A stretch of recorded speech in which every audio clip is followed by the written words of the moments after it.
Hello and welcome to the Culinary Exchange. My name is Matthew, and in this video we're making blueberry muffins. I have 2 1/4 cups of all-purpose flour. To it I'm going to add 1 cup of brown sugar, 1 teaspoon of cinnamon, 1 teaspoon of baking powder, and 1 teaspoon of baking soda, 1/4 teaspoon of salt. With a fork, I'm just gonna mix it all up. For the wet ingredients, I have a measuring cup, and in it there is 3/4 of a cup of milk. To the milk, I'm going to add 2 eggs, 2 teaspoons of vanilla, and with a fork I'll just whisk it up.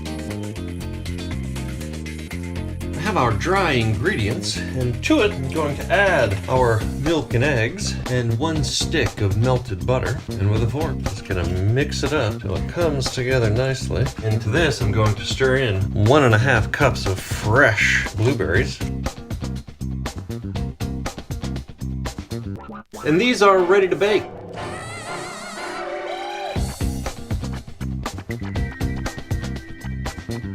And there you have it. Well, that's how you make blueberry muffins. Hey, for more great recipes and cooking tips, come visit us at theculinaryexchange.com. Don't forget to hit that subscribe button so you don't miss any upcoming videos. I'm Matthew.